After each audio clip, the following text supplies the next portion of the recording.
Ice hockey, Canada's national winter sport. 500,000 young Canadians take to their local rinks as their parents cheer on from the bleachers above. Many of those children dream of one day playing the game they love professionally. What they may not know is for their dreams to come to fruition, their skates will be digging into an ice surface far from home with their parents cheering them on from afar. This is my third year away actually now, so the past 2 years I spent at a prep school in Ontario. The first year I started here was 2021-22 season. And then moved my way onwards to the Lethbridge Hurricanes at 18. I was 17, so I was a bit, I wasn't as mature as I am now today.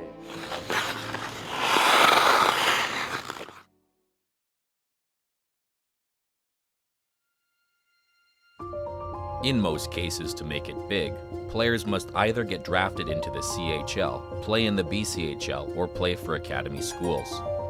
Typically, these leagues lead to players having to live away from home and their families. Connor Arseneault, now a member of the Chilliwack Chiefs of the BCHL, left his home of St. John, New Brunswick shortly after his 16th birthday. Last 2 years I spent at a prep school in Ontario. So that was originally my first time moving away, living in a dorm room there. And it was tough. Like I dealt with a little bit of homesickness for the first probably month and a half, and it affected everything, like your marks and your hockey and everything. It takes a toll on you. Mental health experts say 14 to 16 is a crucial period during a teenager's upbringing. When they're leaving home is kind of, it's a period of a lot of development in the brain. And, kids are trying to look at more autonomy, agency. They're pushing the envelope, trying to do more things. And so I think, you ask about that time in their life, I'm more kind of focused on what was going on in the 10, 11, 12, 13 prior to that, right? And so kind of the attachment piece of, all these kids are kind of coming into an opportunity in life where there's a lot of pressure. As young players move away to unfamiliar places, their parents put their trust into billet families to look after their children. Billets are tasked with housing and feeding players, playing a crucial role in a player's journey. I would imagine that the kids are probably pretty nervous. Their parents are pretty nervous because they're always like, where are you going? Like, who are you staying with? So I'd imagine before they get there, they have reached out to some of the teammates or found out what their billet situation was like. I mean, it's a big thing. Hey, man, who are you going to live with? Who's my 18-year-old, 16-year-old kid going to go live with, It's a pretty big deal to parents. I mean, they've got kids. I'd be like, hey, who are these people? It is tough moving in. It's a human aspect. Like if you're moving spots, it doesn't matter. Kind of what people do to try to make you as comfortable as you can.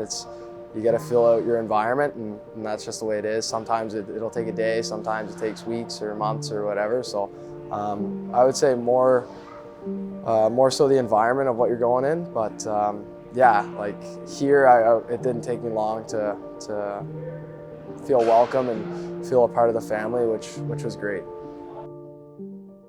Here's Connor Arseneault moving in. Deeks scores!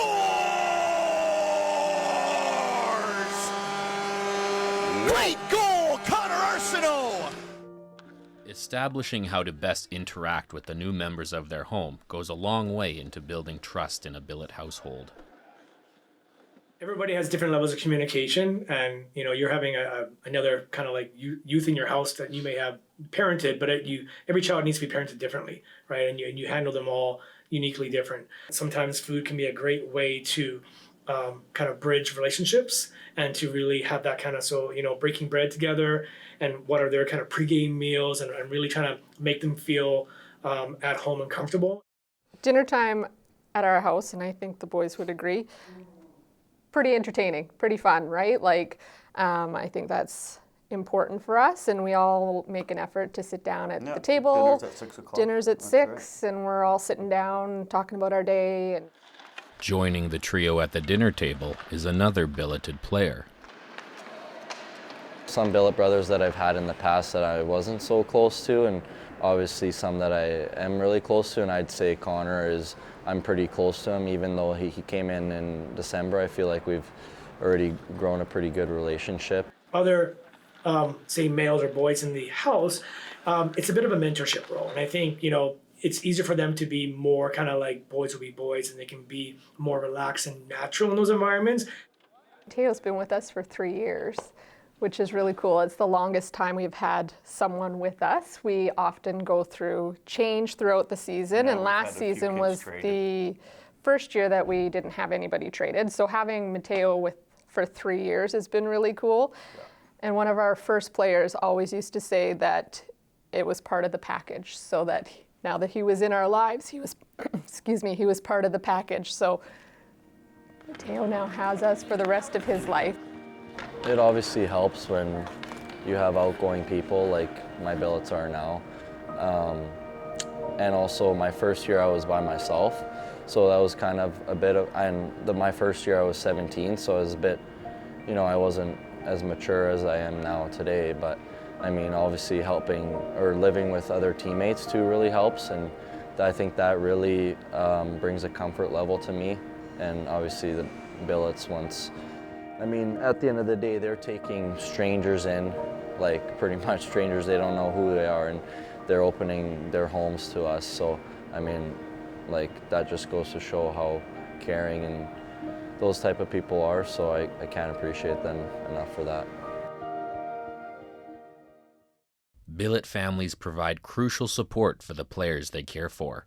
But in times of need, there's nothing like hearing mom or dad's voice. Family's that important, and family's what got me through that, just leaning on them. And I'd call my parents, I don't know, at the start, probably like 4 times a day just to hear their voice and get them to help me push through it. And there was a time where I didn't necessarily want to give up hockey, but I was like, I can't do it. I want to come home. And my dad said, just push till Christmas, see what you can do and just enjoy every day, get a routine. And that's what I did, and found some buddies. And now if I would have gone back home, I would have been kicking myself right now.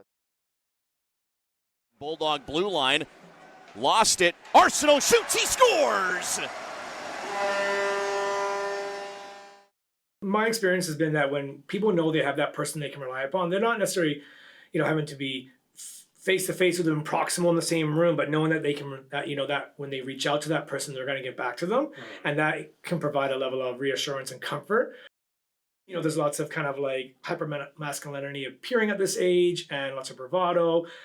But there are a lot of tender young men that I see who really are reaching out to their mother, their father, their grannies, when they want to feel when they're homesick, so to speak. And they do get homesick, right?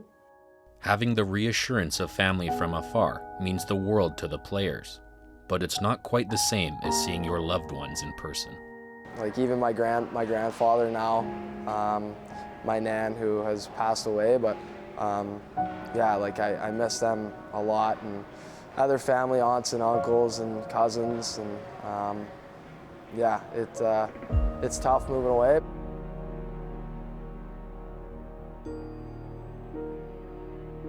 Many billet households become players' physical secure base while they're away from their immediate family.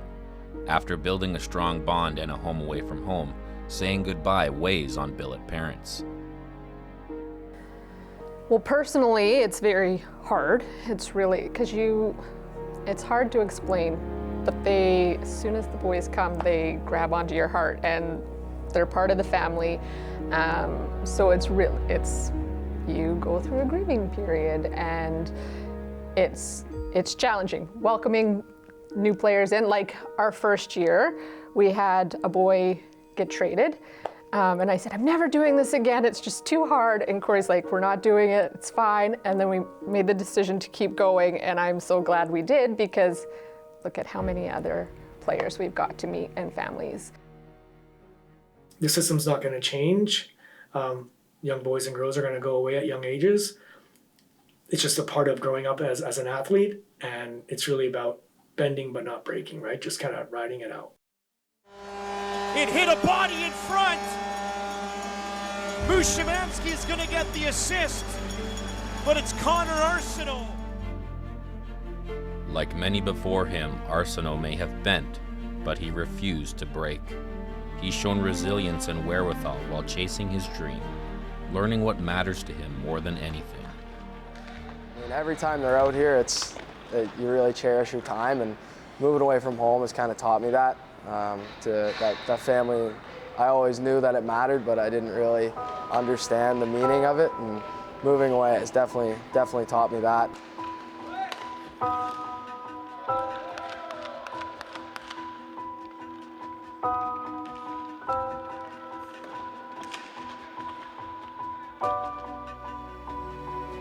It's knocked down Connor Arseneault as the Chiefs come away. They want to make a change here, so it's just Arseneault and Van Ooyen for the moment below the goal line, centered in front. Comes back to the blue line. Sirachi for Arseneault, fires, scores!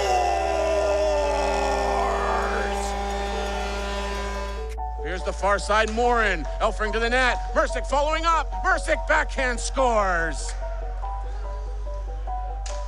The Spurs Kings can't.